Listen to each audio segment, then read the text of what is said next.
London and Paris are two of the biggest and most visited cities in all of Europe. These two incredible capital cities are connected by a high-speed train, so it's actually possible to visit both in the same day, as it's only 2.5 hours apart. I actually just got back from a 4-day trip to Paris from London on the Eurostar train, so if you want more information on how to take the train between these two cities and all the information that'll help you when you're planning, make sure to check out this video. So I'm going to go through several different categories like size and crowds, cost, transportation, weather, sights to see, and so much more. And even though I live in London and I am subconsciously biased because I absolutely love London so much, I am going to try my best to remain as impartial and unbiased as possible as I go through each category. So first, let's dive into size and crowds. In 2023, London had a population of over 9.6 million people, 19.2 million annual visitors, and is over 600 square miles, whereas Paris only has a population of about 2.1 million people, 30 million annual visitors, and is only 40 square miles. So right off the bat, we can see that London is way bigger than Paris. It's just massive and a lot more spread out. When in London, you need to allocate plenty of time to get from point A to point B, and you will most likely need to use public transportation. Walking probably isn't viable to see everything you want to see, or if you live there commuting to work. Whereas Paris is a lot more compact and you can practically walk everywhere, and even though certain areas of Paris get very busy at times, like of course around the Eiffel Tower and the Louvre, I do find London to be much more crowded in the city center compared to Paris, even though Paris has significantly more tourists who visit every year. So if you're looking for a city that's less crowded, smaller, and more walkable, Paris would be the winner for this category. But if you want a bigger city with more areas to explore and things to do, London would be the winner. So we'll call this one a tie. Now let's talk about public transportation. In both London and Paris, the buses, underground, or the metro are easy and cheap to use. Paris is cheaper at €2.15 for a one-way ticket, with a day pass costing $8.45. London's one-way ticket in Zone 1 costs £2.80 during peak times, which is Monday through Friday, 6:30 to 9:30 a.m. and 4 to 7 p.m., or £2.70 during all other times. And it's not called a day pass here, but rather a daily cap, which is £8.50. But with London's public transportation, paying is way easier. You don't need to buy a ticket or a card that you top up. You simply just tap any tap to pay method like Apple Pay or your credit card directly on the till, and it charges you the fare. It's seriously so simple, especially for buses, because I feel like that always gets tricky when you're traveling abroad if you don't have cash. But in London, you don't need it, but in Paris, you do have to buy their public transport card and pay to top up, which is definitely more inconvenient. And if you put too much on the card, now it's just a waste of money because you can't get it back. So yes, Paris is cheaper for a metro journey, but London is a lot nicer. So many metro lines and stations in Paris were horrific, like absolutely disgusting, and the actual trains themselves were like from 100 years ago, very outdated, small, and you have to open the door at the stop by like unlocking it. It's very weird.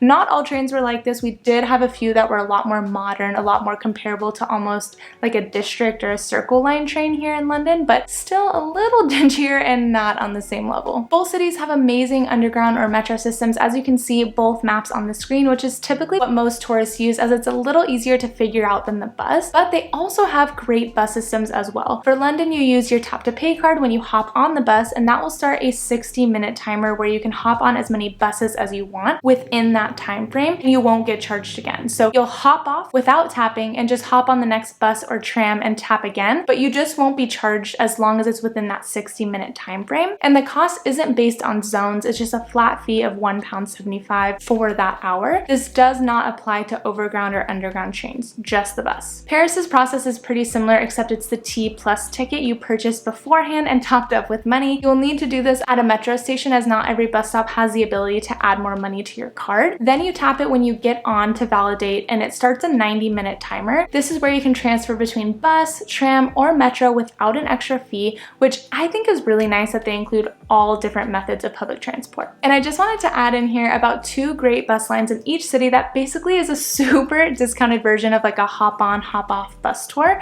that allows you to see so many of the main sites on one bus route. In London, bus 11 from Westminster Cathedral takes you past Big Ben, the Houses of Parliament, Trafalgar Square, the Strand, St. Paul's, and all the way to London Liverpool Street. In Paris, bus 42 from Gare du Nord takes you past the Place Garnier, Madeleine, the Concorde Plaza and across the Seine to the Eiffel Tower, or take bus 72 along the Seine from the bottom of Trocadero to the Hotel de Ville, which has great views along the river. So I do think it's hard to pick a winner here because they're both very well connected. Paris is a little bit cheaper, but London is a lot more convenient with their payment methods and is a lot nicer and cleaner. So for me, London is the winner. Since I briefly mentioned costs in the transportation section, let's now dive into the cost of living, which is a huge topic and a huge factor both if you're choosing to move somewhere, but also to visit. Both cities are amongst the wealthiest and most expensive cities in the world to live in, so let's take a look at the main categories that affect your daily life. First is your most expensive monthly cost, which is rent.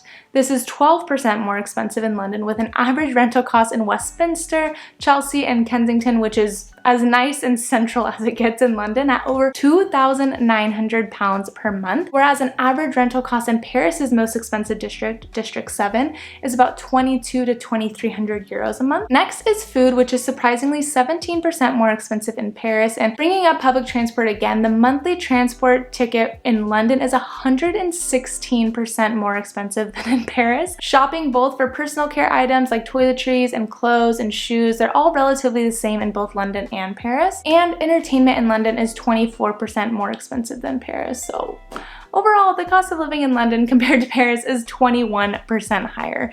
You do need to take into consideration though that the average salary is also higher in London than in Paris.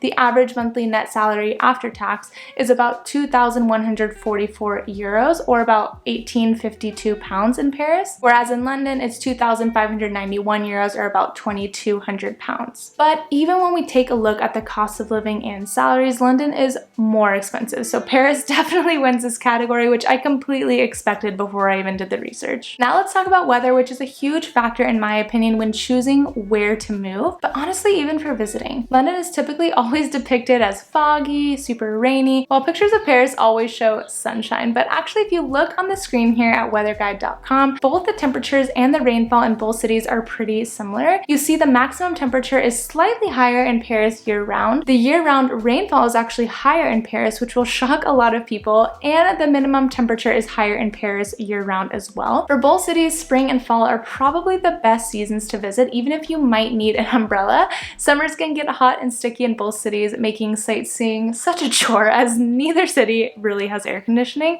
and winters in both cities can be very cold and wet. So honestly, even though Paris is slightly warmer and has slightly more rainfall year-round, the difference isn't too huge. So I'll give this category a tie as well, as I personally would prefer somewhere with less rainfall, but maybe someone else would be okay with the rainfall and would prefer slightly warmer temperatures. Now, this section is going to be hard to pick a winner, but let's dive into eating and drinking in both cities. After living in London for almost a year now and having visited Paris 3 times, I can say that the two cities could not be more different in this category. When I think of eating or grabbing a drink in Paris, I think more elegance, more of an event rather than just quickly grabbing a bite to eat. Paris is full of traditional brasseries and cafe terraces, always filled with people either drinking coffee or wine. Breakfast consists of an espresso and a pastry, and it's rare for people to go out for dinner before 8 p.m. Whereas London's trendy food halls and pubs are super popular. In London, I feel like going out to eat is more casual. Like, it doesn't have to be this huge thing. You can just eat and leave, just like in the US, which I do really like. Eating dinner around 6 to 7 p.m. is completely normal, just like having a big proper breakfast is normal, which I really like because I can't survive on just a croissant until lunch. But all that being said, Paris is a lot tastier. Like, the French cuisine is way better than the British cuisine. Sorry, UK friends, but they actually season their food. It's amazing. The pastries are incredible, and honestly, just every meal I have when I'm in Paris is just heaven. When it comes to price, like I said in the section before, you look at the studies and it says food is surprisingly 17% more expensive in Paris, and I agree with that to a certain extent. Like, an average meal will be about 20 to 25 euros per person, not including drinks or desserts. Whereas in London, I feel like we spend about 15 pounds per person, but Paris has so many lunch specials around the city where you get an appetizer, main course, and dessert for 12 euros, which London doesn't have. And I felt the coffee and the pastries were slightly cheaper as well in Paris. So I'm sure the stats don't lie for the people who have done all the research, but I personally felt like Paris was slightly cheaper or around the same cost, but a lot tastier. So Paris wins this category for me. Now let's talk about local culture and language. It's a stereotype around the world that French people in general, but especially Parisians, aren't the most welcoming to foreigners and really don't like to speak English. If you don't speak perfect French, they aren't interested in helping you figure things out. This, of course, is a stereotype. Not everybody is like this. I've met plenty of helpful Parisians, but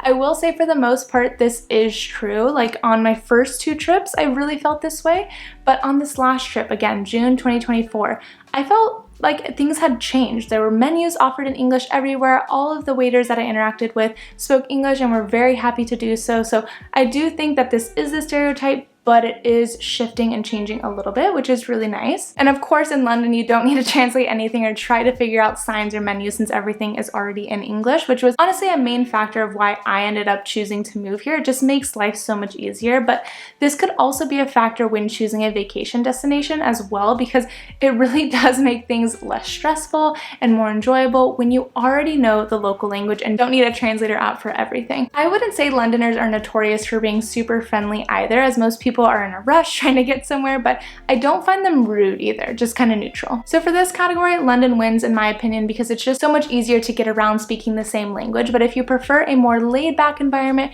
or maybe you want to practice your French, you might prefer the culture and language in Paris. Now let's dive into things to do and see in each city. Both London and Paris are full of historic landmarks. If you consider only UNESCO World Heritage Sites, London does have more of those, but again, you can't really measure greatness, and the 2 most visited cities in Europe are equally majestic. The list of most visited tourist attractions in Paris includes the Eiffel Tower, the Louvre Museum, Arc de Triomphe, Notre Dame, and the Sacré-Cœur. Museums and art galleries in Paris are mainly focused on local art and history, with the Louvre being the largest and most notable, of course. I have a full 3-day Paris itinerary that dives deep into all the amazing things to do and see in Paris, so if you want more information, check out this video. Whereas the Tower of London, Big Ben, the London Eye, Palace of Westminster, Westminster Abbey, and Buckingham Palace are only the tip of the iceberg of things to see in London. There are also more world-class museums in London: the Victoria and Albert Museum, the Natural History Museum, the National Gallery, the Tate Modern Museum, and the British Museum are just the most notable. I also have a 3-day London itinerary on my channel that goes into so much more detail about all these amazing things to see in the city, so make sure to check that out. Overall, there are 2 cities with so many incredible sights to see, and it really is hard to compare, but when it comes to most visited tourist attractions, London wins. Now let's talk about travel opportunities. We're in Europe, so every city is pretty accessible, to be honest, since everything is so close and flights are so cheap. London and Paris are 2 of Europe's largest airports, which have direct flights all over the world, so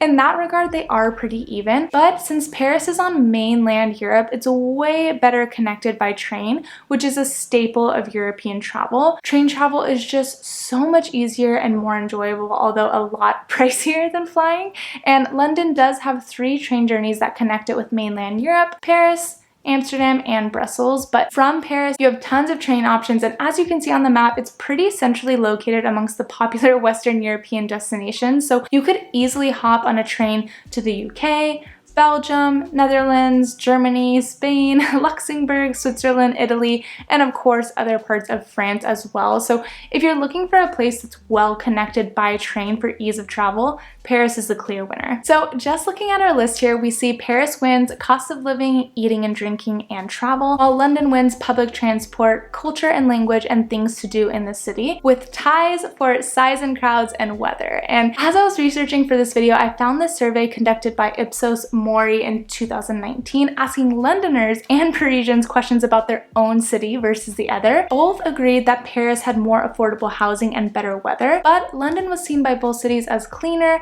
better for employment, and had friendlier people. So both myself and Londoners and Parisians are unclear as to who the winner is here. They're both incredible cities with so much to offer, and they both need to be visited in order for you to choose which one you personally prefer. Let's start with my London 3-day itinerary, and then you can head to my Paris 3-day itinerary to help you plan both trips.